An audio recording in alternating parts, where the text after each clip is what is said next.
I want to get us going. Thank you all for joining today. Good morning, good afternoon, good evening, wherever you are in the world.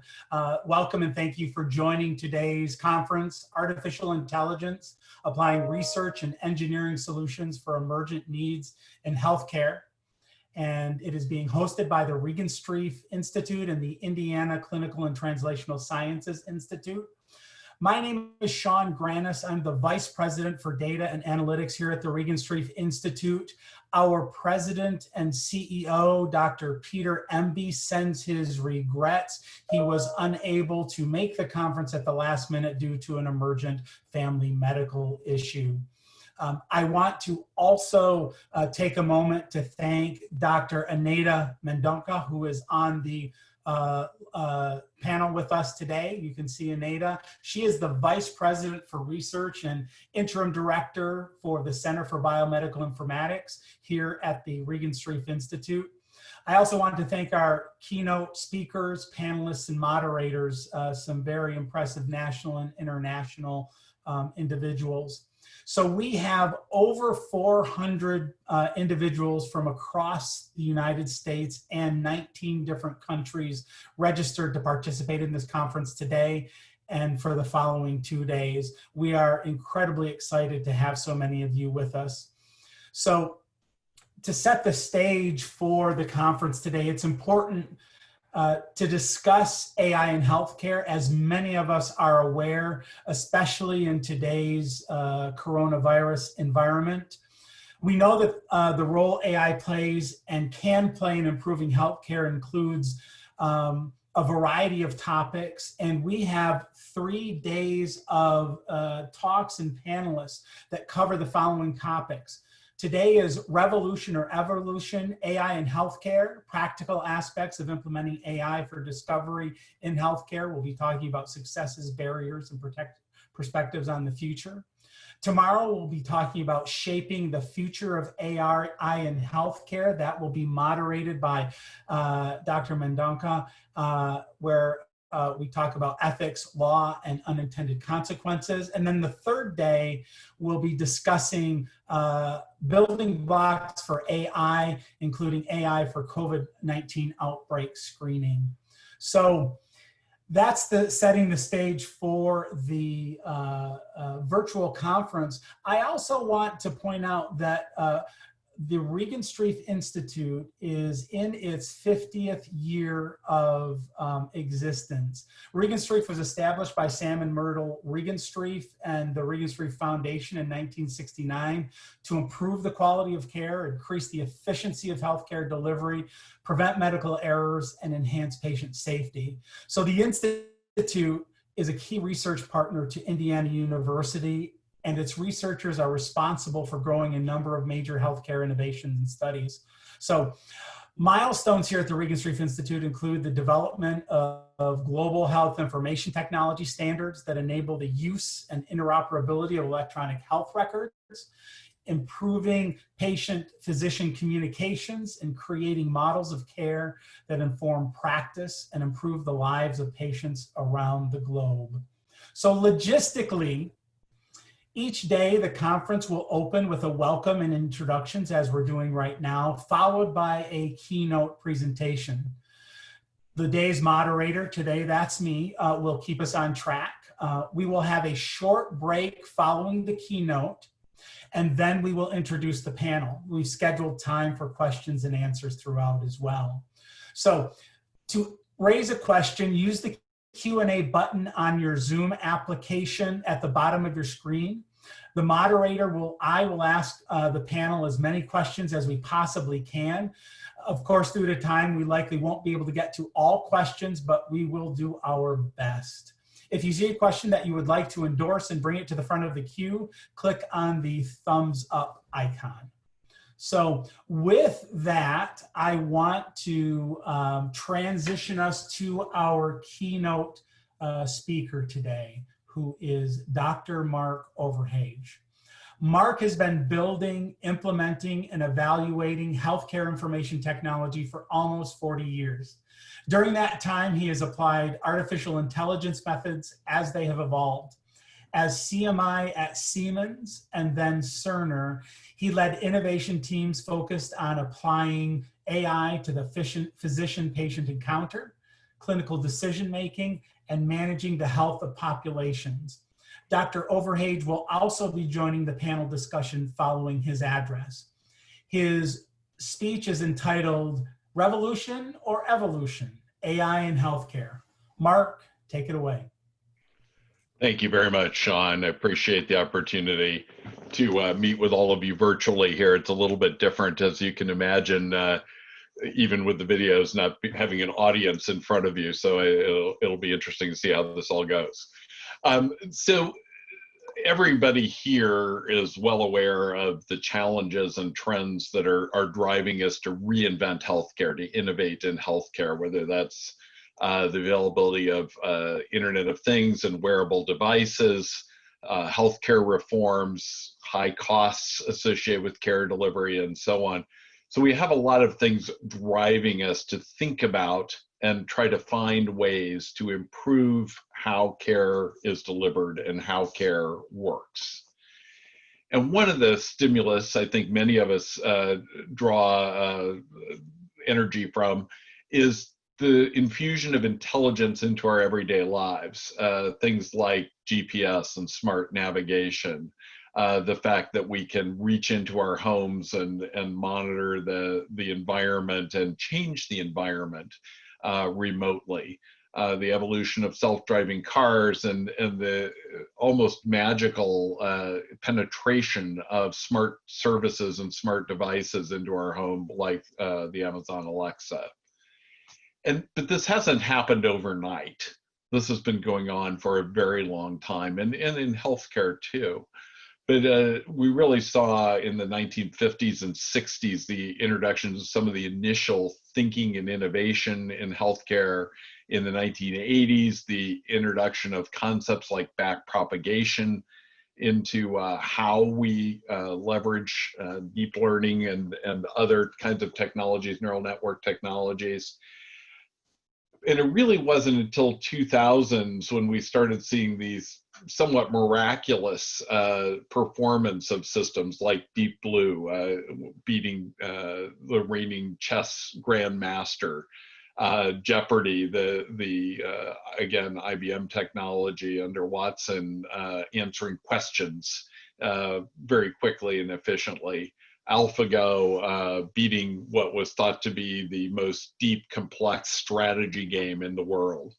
And there's several important things to note here, I think, on this timeline, and that is just that the world has taken a while to evolve, and while it seems that like AI has leapt onto the scene, it's not so much something that just happened overnight. And there's some really interesting evolutions. One way to think about these trends is to group them a little bit into, well, when is it not quite as good as a person, but adequate for certain reasons? When you've been able to achieve human level performance, and in some cases, superhuman performance, some of the games I mentioned. So some things like chatbots. Many of you have had the experience of calling up an airline or a bank and being subjected to one of these things. I say subjected because it does feel less than human level performance, although again, amazing improvements and evolution happening on a regular basis. Other things like speech recognition, where the good speech recognition engines today perform at or even above human level in certainly in dictational speech and even in conversational speech, casual conversational speech, performing as well as a human. Sometimes limited by the data. Autonomous driving, for example, we know does well in many cases when if the data are adequate, when we have detailed maps, when we have all kinds of other conditions, we can do as well as a person. But the very varied circumstances, the reflections at night, rain, just all of those things that lead to modest or moderate performance, not as good as a human in some cases, but getting darn close. And then the really amazing performance in some ways that have been achieved, especially in games. And games are a nice example because they really represent a much more varied, nuanced sort of environment.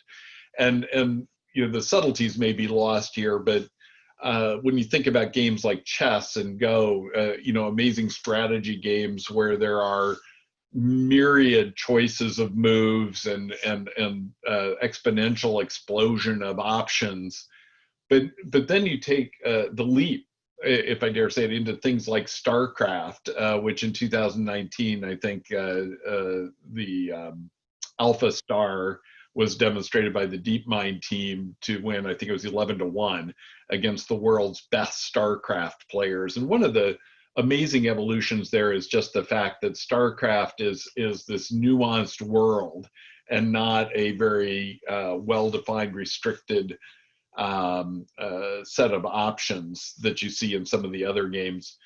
But the other thing I think is really remarkable about the Alpha Star experience is a couple things. You know, one is that it became so good by playing a lot, the same way people do, right? It wasn't some new amazing thing. It played years of StarCraft. I think, you know, there's teenagers out there, I think, that have done this already, but but something like 200 years of playing StarCraft. You know, against itself, etc. You know, so it wasn't like it overnight became smart. It learned in the same ways. And I think this is particularly relevant as we start thinking about healthcare and we think about the nuances of clinical practice and how we take care of patients and the challenges in doing that. And how do we see machines evolving and what parts of healthcare do they become helpful in and not? And whoops, too fast. And part of this is enabled by the rapid advance in just sheer computing capability. And Moore's law, the number of transistors on the chip that has enabled much of that, and now continued evolution of other kinds of technologies besides density of the hardware. But some people project that by 2025, we will have essentially the same compute power available as a human brain. And you know, that's really remarkable when you think about it. That's just based on sheer complexity and counts of connections and so on. But that's our lifetime, right? That's not that far out. So it becomes very, very interesting, you know, that we might see that in our own lifetimes, that the capability from a sheer compute standpoint to become compatible with our brains or comparable to our brains is a remarkable insight. And all of this, you know, continues, I think, to be important. And again, these are not new insights. In the 1800s, you know, we had physicians proving that without the aid of statistics, nothing like real medicine is possible. Understanding the underlying data, the insight to understand that the underlying data is what will teach us and drive us to medicine as a science as opposed to an art. And again, we haven't ignored AI. There's nothing new about applying AI to healthcare. Things like decision support with order critiquing, that was 1980s, 1990s technology with rule-based systems. Documentation that was tailored to a patient's condition, also been around for decades. Care process models, predictive models such as readmission risk, or surveillance for critical situations like sepsis, widely used, widely adopted across the world. You can even go back further to things like optical character recognition. We don't necessarily think of that as AI today because it's become so commonplace, if you will.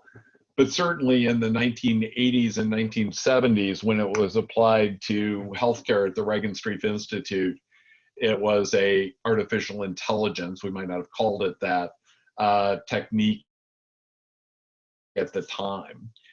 And this has continued, though, to push the edges, and you can pick any day, you can find a new publication. But this is one example from earlier this year where Google investigators demonstrated that the performance of an artificial intelligence algorithm applied to the interpretation of an image, a clinical image, performed at a level certainly that matched humans. Now, we'll come back to that a little bit later, but you can find, as I say, essentially any day, another publication showing that in a restricted domain in a limited way. And this is, again, much like self-driving cars, right? If you were driving in the 6 square blocks in downtown Pittsburgh, you can perform as well as a human. When you say, okay, now take me to Gary, Indiana, at random, the performance may not be quite up to what the human driver can achieve. But I think it is the beginning of an evolution. And I'm not quite sure, when the business people start writing about it, this is from 2008, or actually 2016, I believe, they may have been a little bit ahead of the game, but certainly the question that many people have is how will this technology and professionals like physicians eventually coexist, and what will that look like? And many of you who are affiliated with Regenstrief will recognize the fellow at the center of this photograph, Joe Mamlin. And I had the privilege to work with Joe in the emergency department and really come to see, what I would say a clinician's clinician can and does do when they take care of patients. And I share this photo just to remind us about the many nuanced aspects of care delivery. And you can stack up these amazing performance in diagnostics and so on.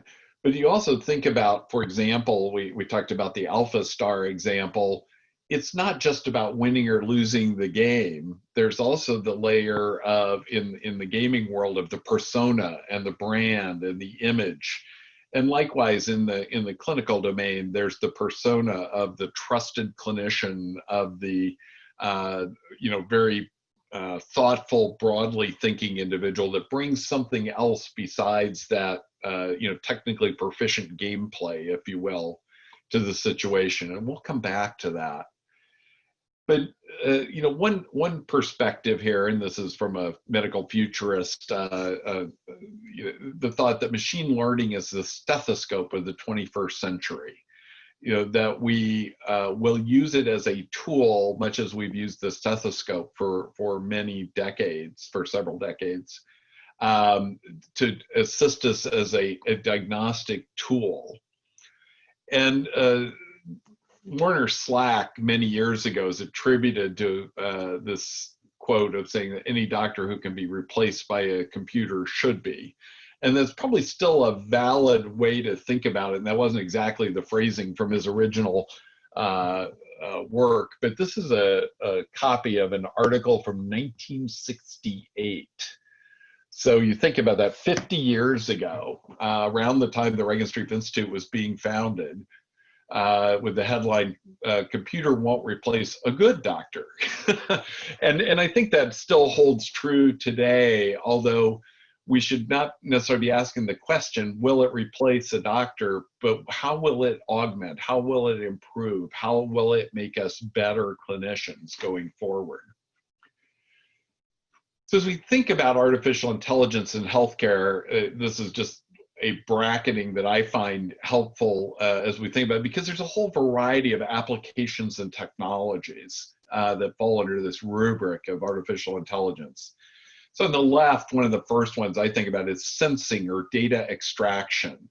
And this is pretty remarkable. When we were doing clinical decision support in the 1980s and the 1990s, we often didn't have all of the data we wanted.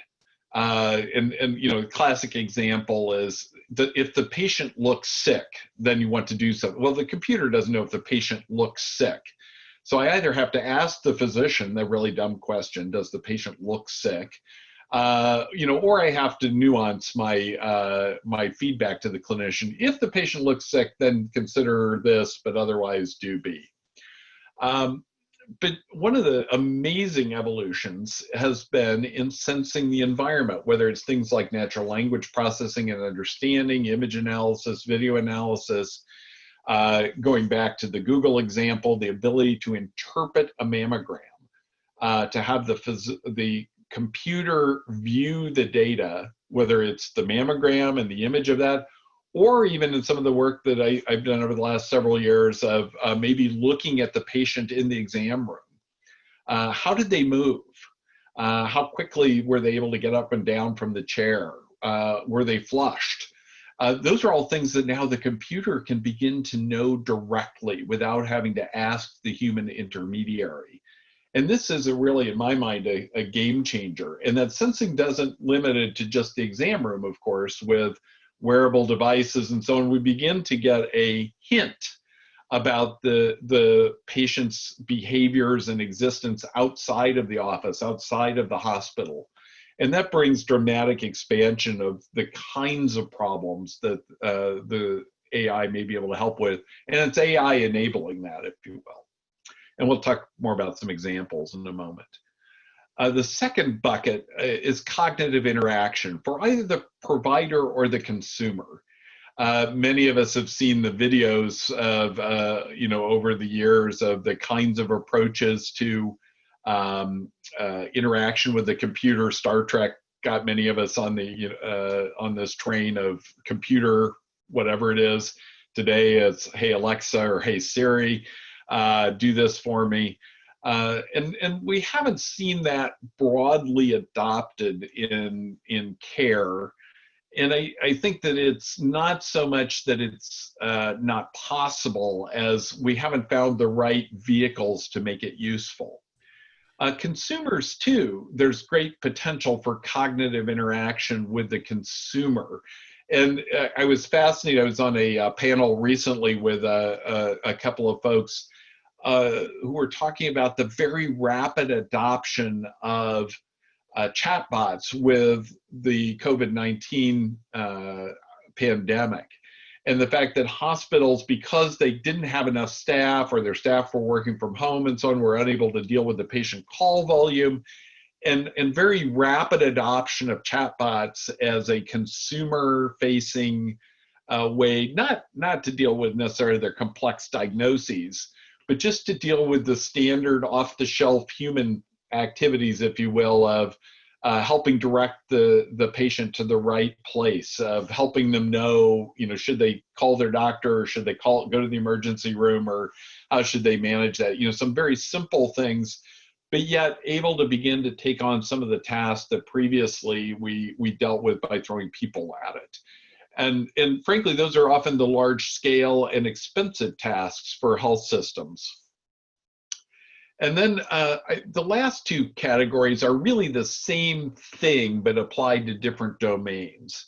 And I split out operational process modeling just because operational questions like, how many nurses should I have in the emergency department on Thursday night, based on projected volume, nurse skill sets, and so on, may not seem as clinically relevant, but are incredibly valuable to organizations in terms of reducing their cost and improving their performance. Another example there is in the domain of accounts receivable processing.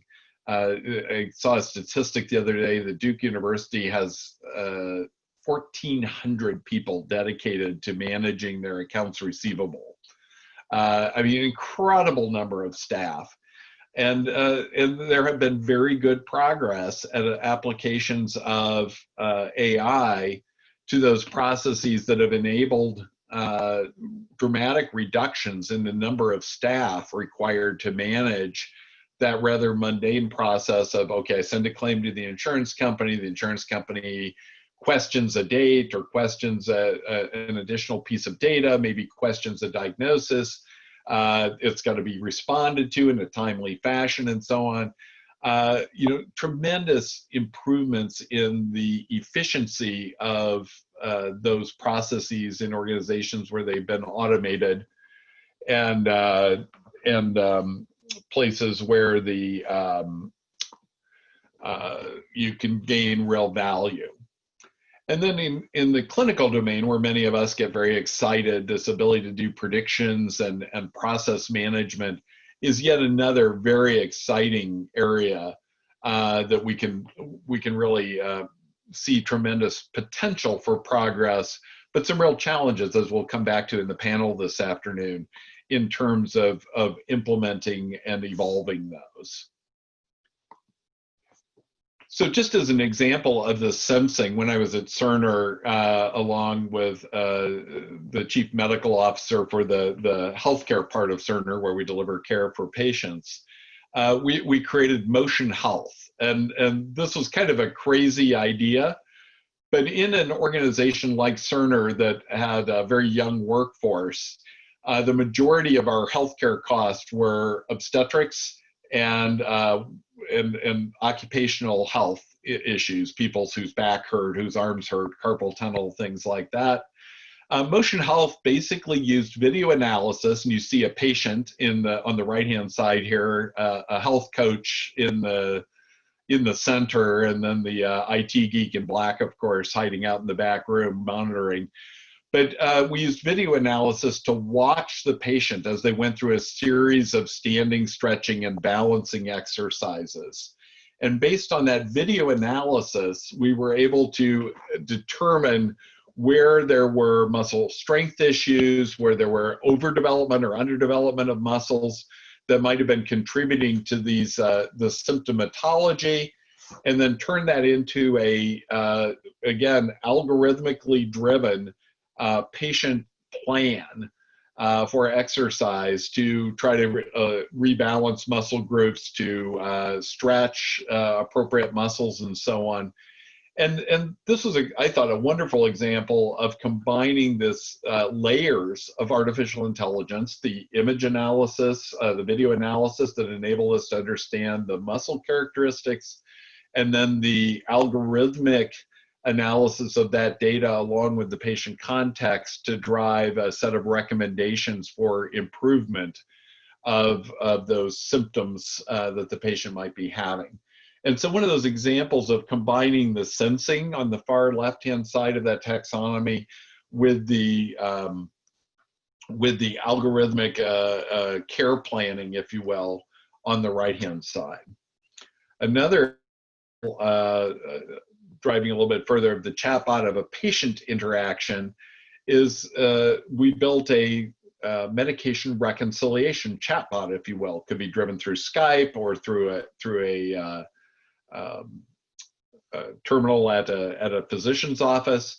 And rather than having an MA or nurse or heavens a pharmacist or the physician spend tens of minutes often reviewing the patient's medication history and synthesizing the data, we were able to leverage chatbot technology to create a conversation with the patient that drove them through a set of questions and answers based on data that we gathered through interoperability, and hopefully begin to reduce the number of man hours that we had to allocate from our precious healthcare provider pool, and look at, can we replace that with an appropriately scaled and appropriately managed artificial intelligence.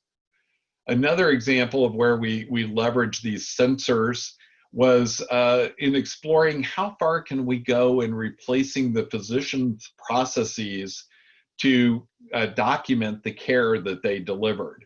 And so we started with that left-hand side of what can we learn in the room. We put a load cell in the exam table. And yes, this is at the Cerner Clinic, one of their exam rooms with this luxurious consultation area and the physical exam area in the back and the restroom off to the right.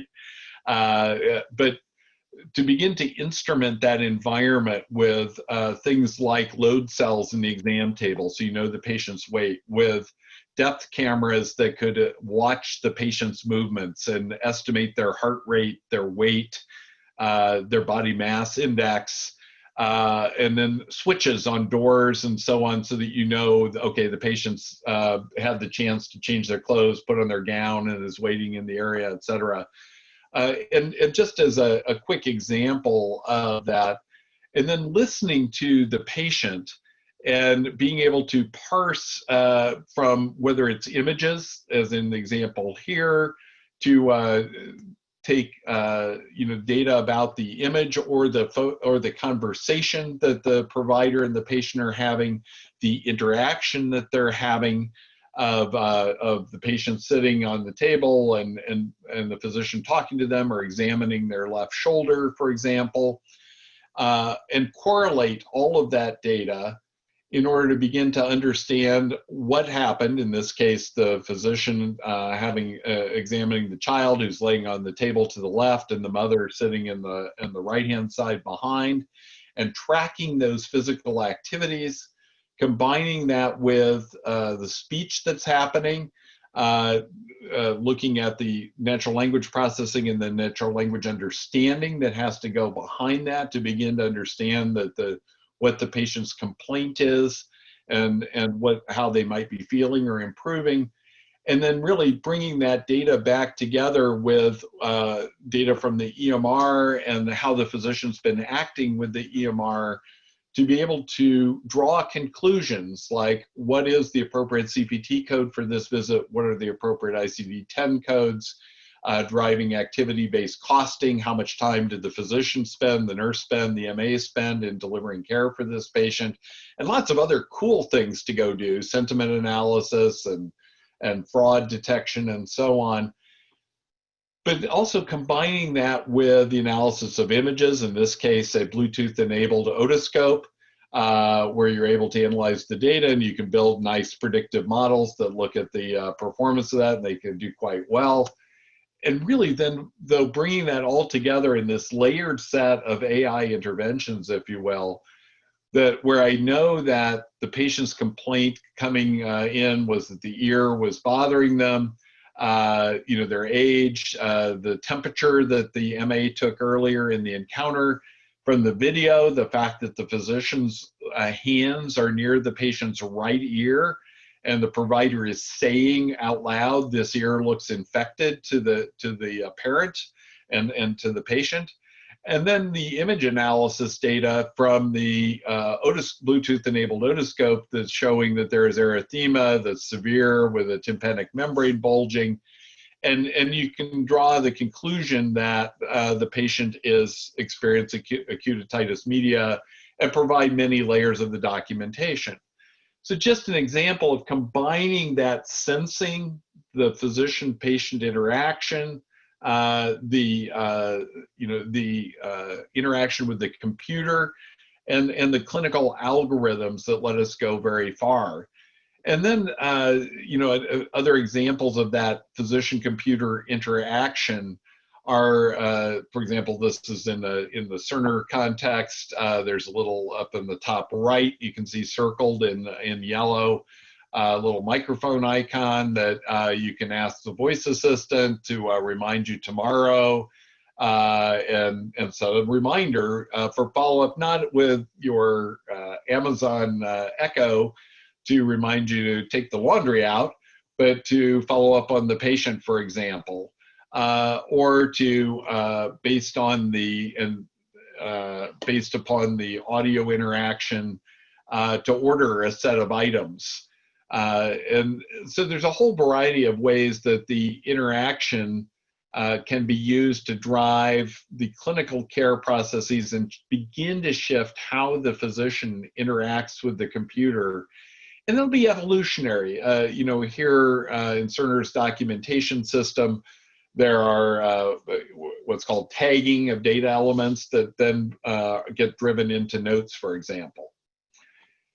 A couple of other examples here before I come back to the role with the physician.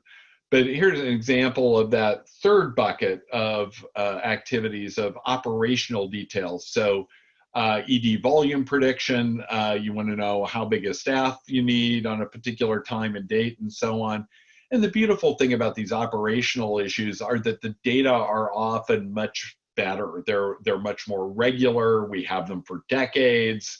It makes it much easier to build these models, and they perform quite well. And again, this isn't rocket science in many ways. It's application of pretty simple technologies, but building into problems that we have today, like no-show predictions being another classic example. And I know that folks at Purdue have worked on this, folks at Regenstrief have worked on this. This is an ongoing challenge, and getting it good enough and integrated into the care processes continue to be the really big challenge. Or I mentioned the example of nurse staff assignments, whether that's purely at the level of how many do I need, or beginning to think even further, become more nuanced about skills and capabilities.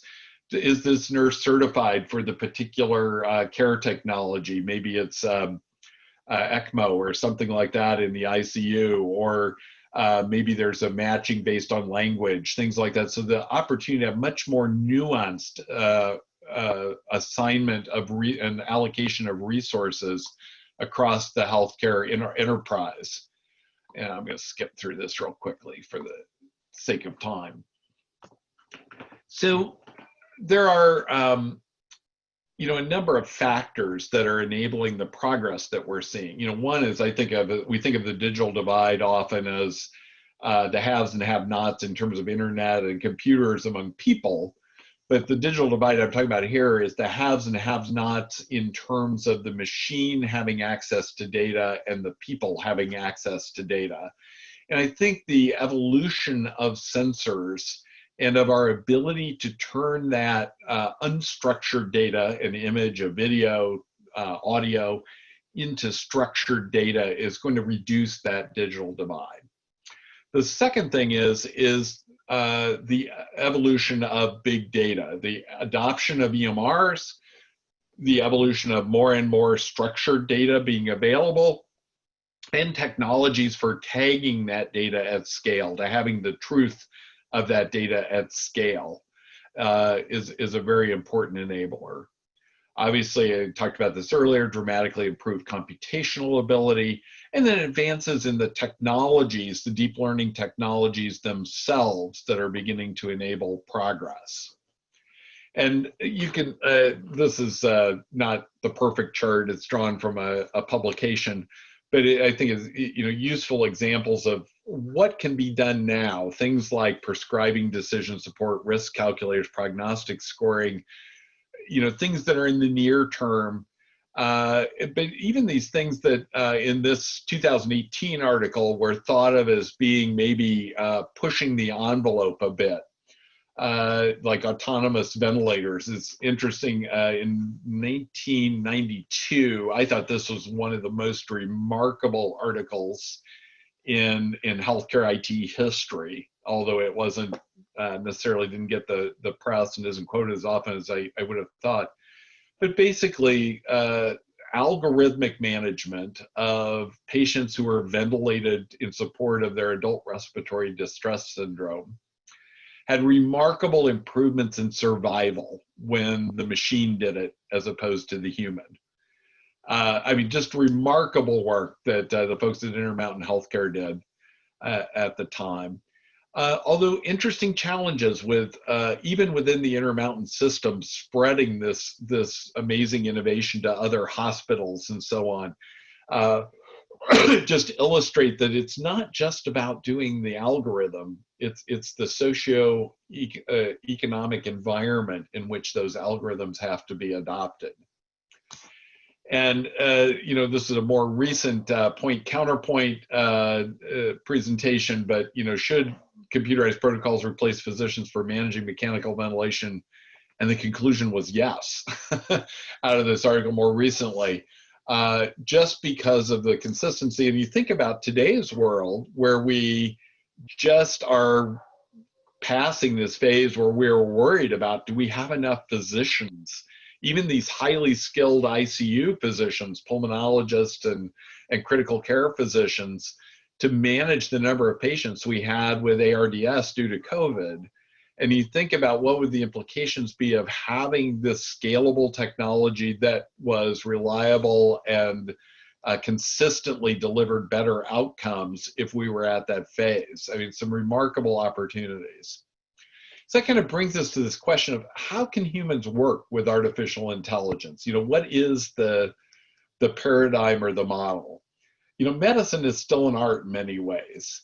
You know, AI relies on extensive testing and precise data, and it's often only as good as the data that trains it. Many of you are aware of the article based on some United Healthcare data, I think it was about a year and a half ago, that showed racial bias, which wasn't the methodology or the training, but it was the data that led to that. So these flaws in the data mean that we're going to have flaws in the AI. And even meticulous documentation in healthcare leaves out details that are critical to the clinical thought process. We don't always document the things because we don't always recognize them that lead us to these conclusions. So we have these data blind spots.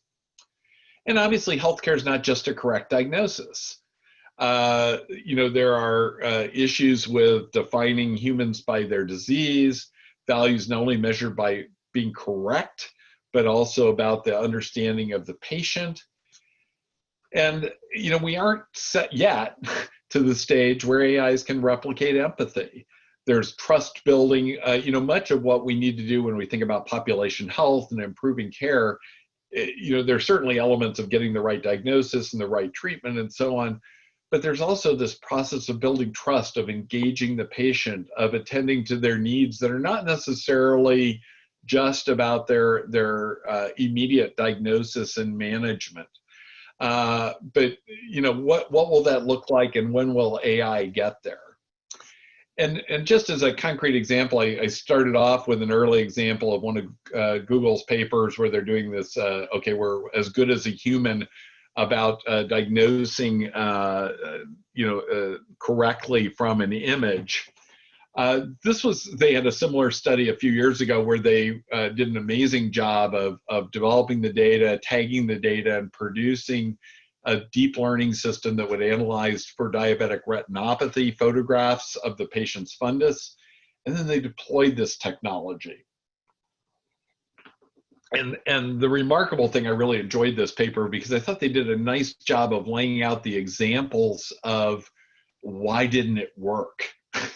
So we have this technology, we have the AI, the algorithm, but making it work in the real world. And this is some of the work, Shaun alluded to this in his opening remarks, that Regenstrief Institute's been engaged in for 50 years of how do you make that optical character recognition document flow, you know, who gets it, who looks at it, who marks it, how does it get back into the computer? And many of the same kind of issues that Google identified in their analysis of the application of this AI in these systems. There were problems with the physical environment in which the image photographs were taken. There were problems with the workflow of who had time. There were problems of infrastructure, of the internet wasn't fast enough. There were problems of capacity. Even if we recognized all these people, we didn't have enough follow-on capacity to go on. And, you know, all the usual things, I would say, as a medical informaticist that you might expect to encounter in the application of technology into real-world healthcare delivery. These things just don't happen magically, and the things that we have to continue to focus on to improve things. And ultimately, you know, it's going to be provider plus AI. You know, we probably will never replace every provider responsibility with technology. There's going to be tasks where humans are faster, more reliable, or cheaper in some cases. But there's certainly strengths there in the AI. And I think that one of the things AI can serve the purpose to improve our tools. And just going back to the Alpha Star example, one of the things I found really interesting.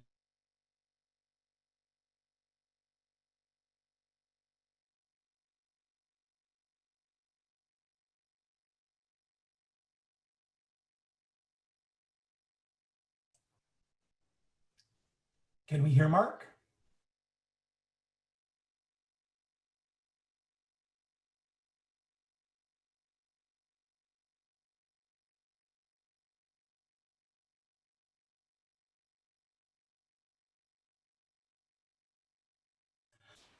I think Mark's image locked up here. We'll work on getting him back here. One moment.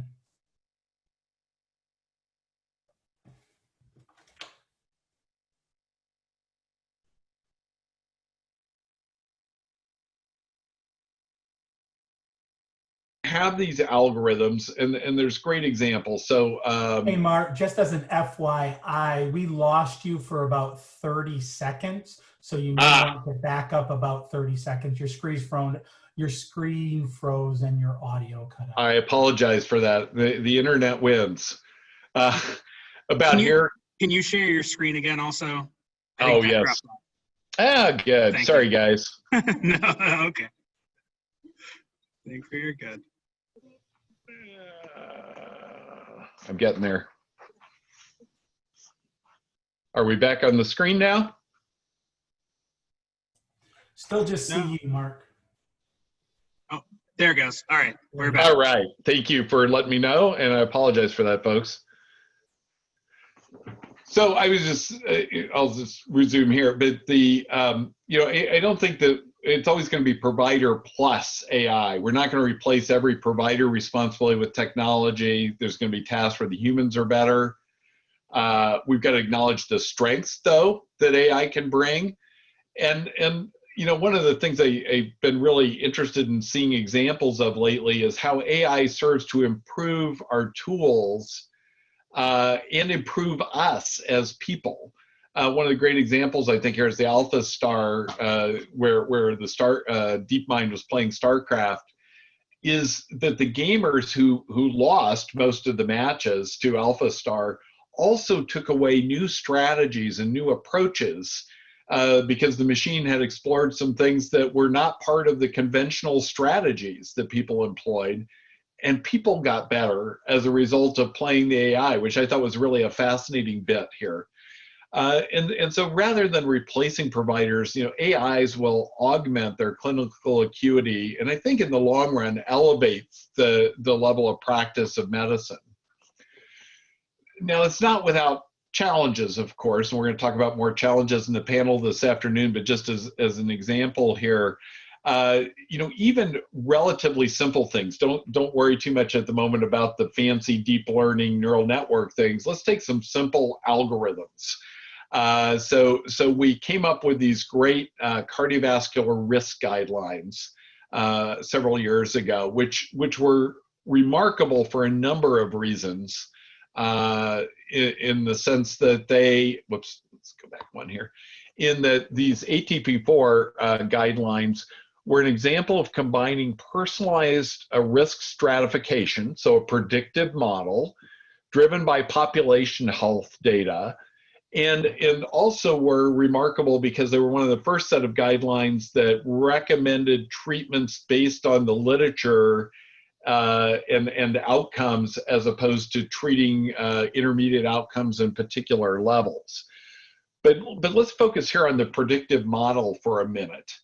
And these guidelines recommend treatment for 4 groups: individuals with clinical atherosclerotic coronary vascular disease as being defined, pay attention because there is going to be a quiz here in a second, acute coronary syndromes or a history of MI or these other diagnoses, who have stroke, TIA, or peripheral arterial disease, presumed to be of atherosclerotic origin. So that's one group. Second group, individuals with primary elevations of LDL-C greater than 190. Individuals 40 to 75 years of age with diabetes and an LDL of 70 to 189. Or, and this is the fascinating group, individuals without clinical coronary vascular disease or diabetes who are 40 to 75 years of age with an LDL in the mid-range and an estimated 10-year coronary vascular disease risk of 7.5% or higher. Okay, straightforward, right? So, and it was lovely. All of the models and the coefficients are published and in the guidelines. Although it's interesting, you start looking at this, you say, okay, you got to take the log of the age, and there's logs, and there's some current smokers coded 0-1, and there's, it's not a simple formula here, but it's driven by the data. So great thing, right?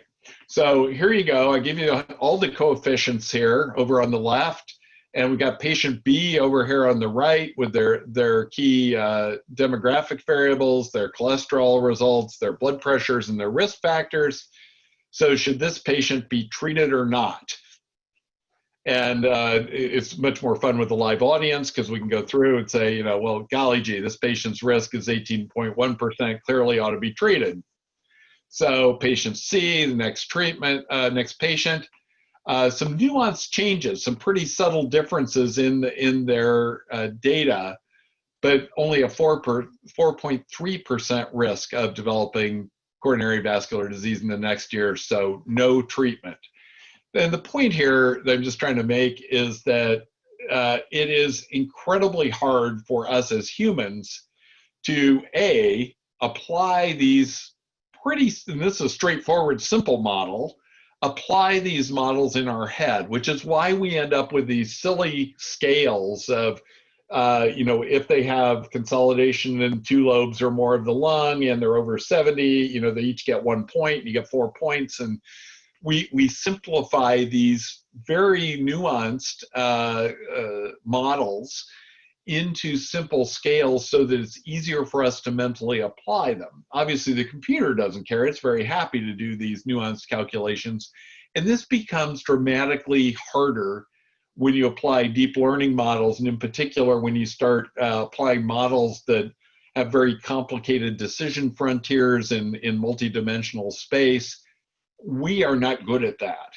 And in fact, there's a whole series of wiser people than I that have observed this. David Eddy, a number of years ago in 1990, it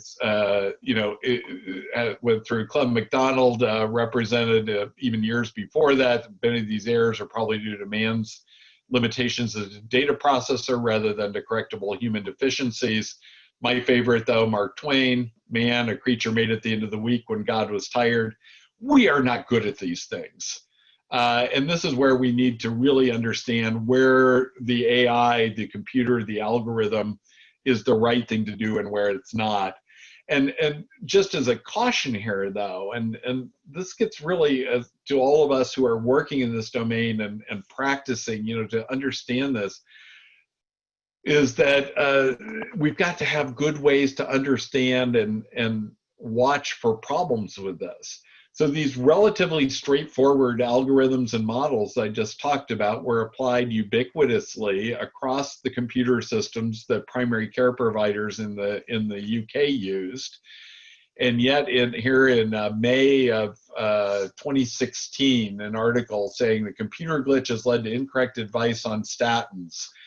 And the Medicine and Regulatory Products Regulatory Agency letter that followed up shortly after that, indicating that the calculator in the system had been incorrect. And the backstory here is this was only found when a practitioner was trying to explain to a patient why they were recommending starting or not starting a statin, and turned to a web-based version of the calculator, entered the patient's data by hand, and got a different answer.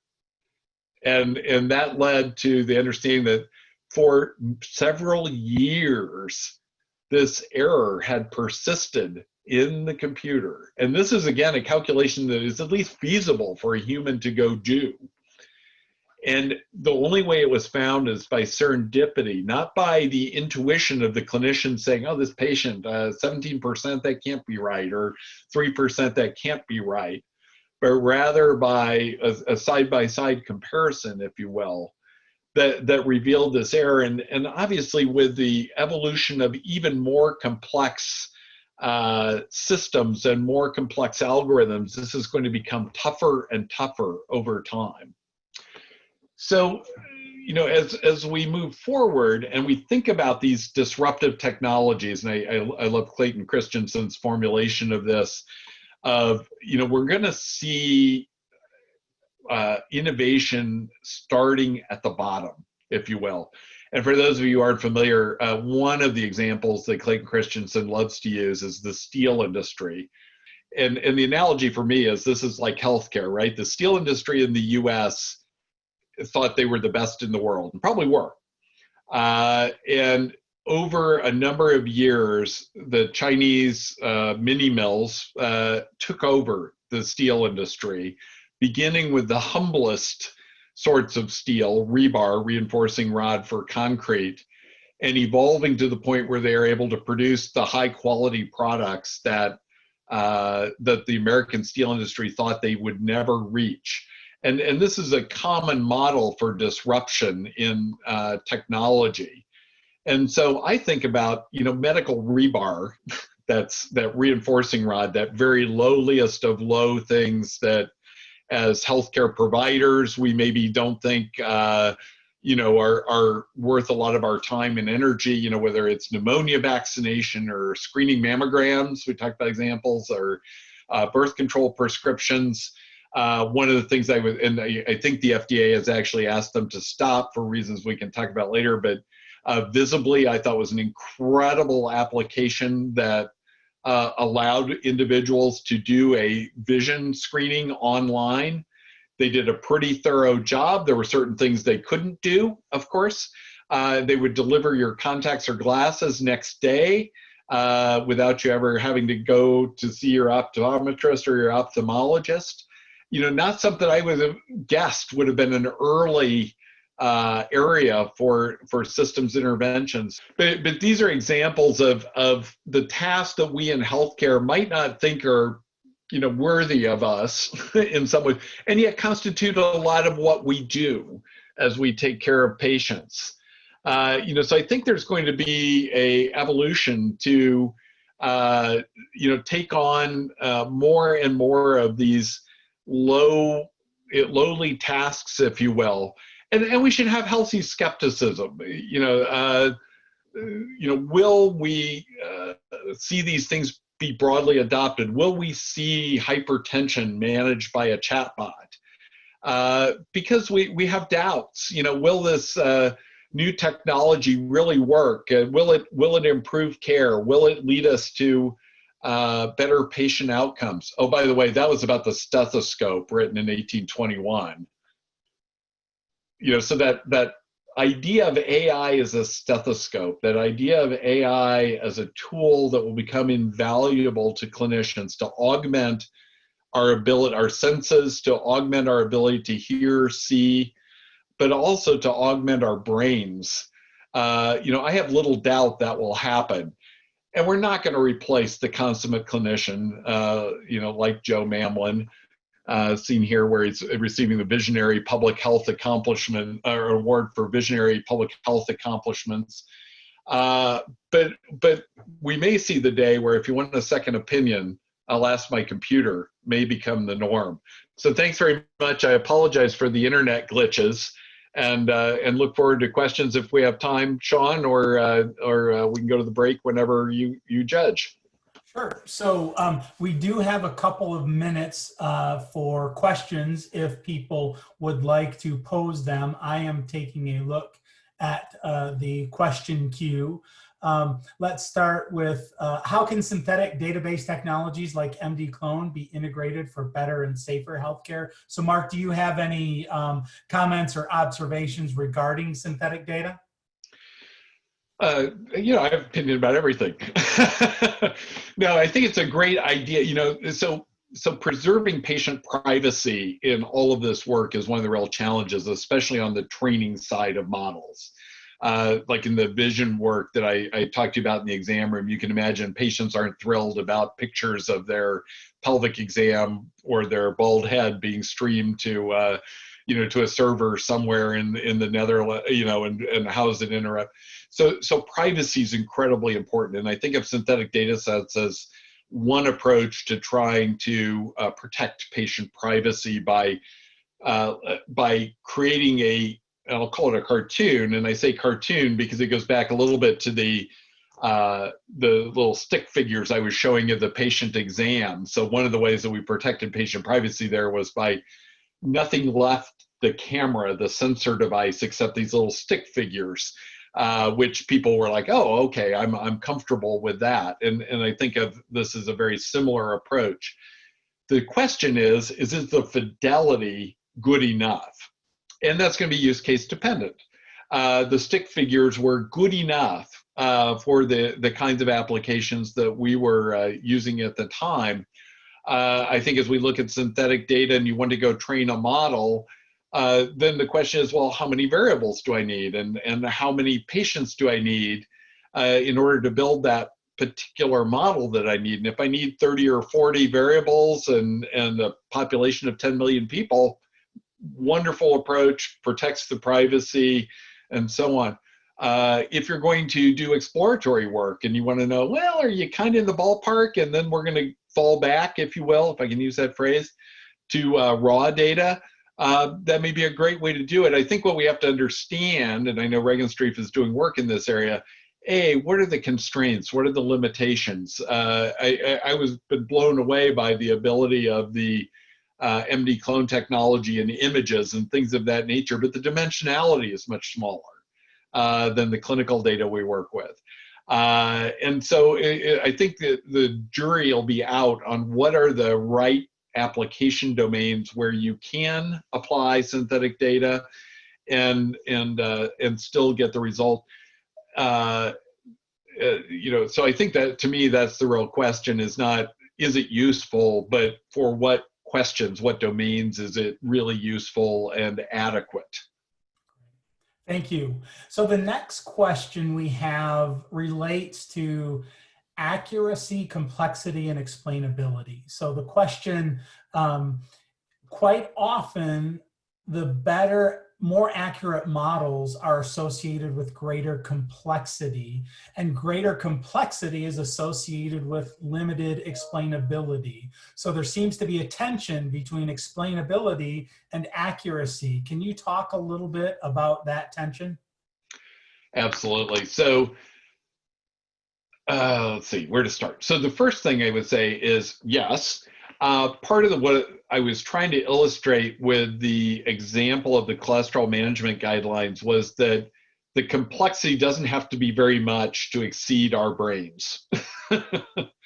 So even a simple linear regression can exceed our brains, and especially in the heat of clinical care, and why we need tools to help us. So if we want to do precision medicine, if we want to do these things, we have to accept the complexity, or we fall back to, you know, if it's dry, wet it, and if it's wet, dry it as our treatment guideline. You know, we've got to become very simple. So I think there is a level of complexity that we aspire to in terms of precision of therapies, of choice of treatments, and so on. So I think the complexity we've got to deal with. And then we do lead into the problem of explainability, and a couple of thoughts there.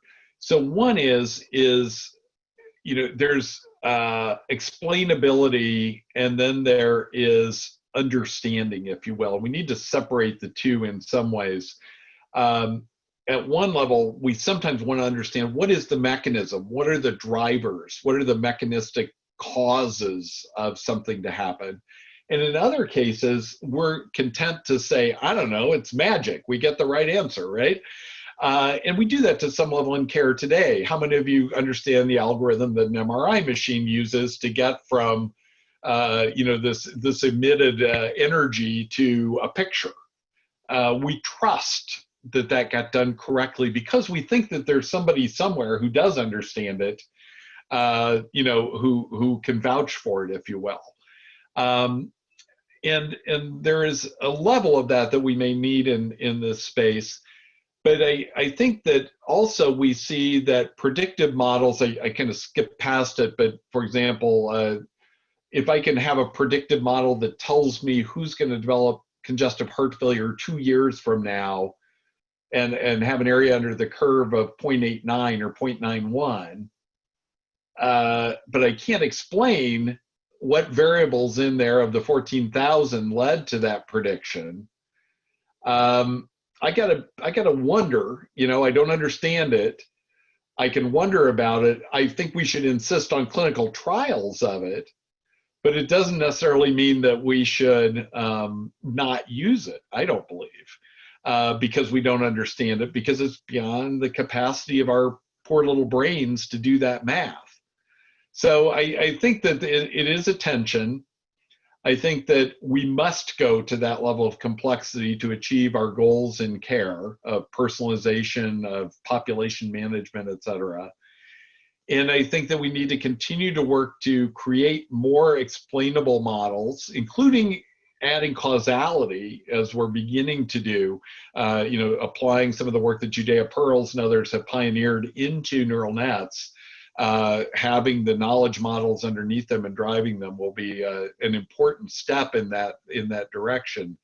But I also think that we just need to say, in some cases, it's not magic, but it's been validated, it's been tested, it's been reproduced. Golly, why wouldn't you use it as a tool, even if you can't deeply go, oh yeah, the guy's old and that's why, or the gal's, got this socioeconomic constraint and that's why. But that'll be great discussion. Great. Thanks, Mark. Have time for a couple more questions. Another question regarding generalizability. So how do we deal with the perception and perhaps the reality that people believe their hospital setting might be different from others, and therefore the general predictive models might not generalize to all circumstances? So speak a little bit to generalizability of these methods. Yeah, absolutely. And the heterogeneity of the data that's used to train and so on all become part of the issue. So again, I think this is one of those areas where we have a lot to learn and the work that all of you will be doing over the next years. But the second thing I think is that this is one of the areas, I'm going to talk briefly about this during the panel, of where we have to develop techniques and methods that take advantage of things like transference learning, so that we don't have to, we may have a general model and then I can tailor it to your institution. There clearly are differences across institutions. Everybody's probably familiar with the classic story of model was trained, performed wonderfully, and then just flopped every place else it was applied, because it turned out patients with this particular problem were cared for in the particular ward at a particular institution, and the fact that they were admitted to C North or whatever it was such a strong predictor that it worked because people were pretty good, and of course that didn't work anywhere else. So there are methodologic things we can do, and obviously a lot of work being done on how do you avoid overfitting and so on. There is validation work that we must do before you apply the model somewhere, make sure it actually performs at a similar level. And then I think there is work we will certainly do in terms of creating the tools and platforms that allow us to not just blindly apply the same model at each place, but rather to nuance the model for each place. Great, thanks, Mark. One last quick question related to career training. And by the way, we'll keep track of the questions in the Q&A. We'll have more time in the panelist session to discuss these. So don't worry if your question isn't asked and answered here. We'll get to it later. But a question, just a general question about how do experienced clinicians who lack tech knowledge or AI experience, who want to get into this field, how do they start? Where should they go? What should they do? It reminds me of when I was a medical student and visited with Clem McDonald and said, I want to start doing some work in informatics. And he said, well, come back when you can spend 5 years. Not the answer anybody wants to hear. I think that the answer is it depends on your level of interest and your level of engagement. But I think the shortest answer is that you probably want to, and it's true of so much of what we do in care today, you want to become part of a team. You don't want to do it on your own. You don't want to learn all the pieces. You want to become part of a team. And it takes teams of technologists, of biostatisticians, of machine learning experts, of epidemiologists, and of physicians, nurses, pharmacists, and others to make these approaches work. And so I don't think that you necessarily have to become an expert in deep learning, although there are certainly people who do that, but rather better, if you're a career clinician, down the road, partnering with folks who know these other domains is probably the most efficient way. The other answer, of course, is go back and there are tremendous online courses and resources available. There are data sets available. The tools are widely available, but it's going to take hundreds of hours, 200 years of playing StarCraft to get proficient. And I'm not sure that that's the best use of a clinician's time as much as it is pairing with others who've invested that to bring their unique experience and skills into it. So that'd be a thought anyway. Great. Yeah. So AI is a team sport, not a. For yeah. sure. So we can't say there is no I in AI, but it definitely is a team sport. Great.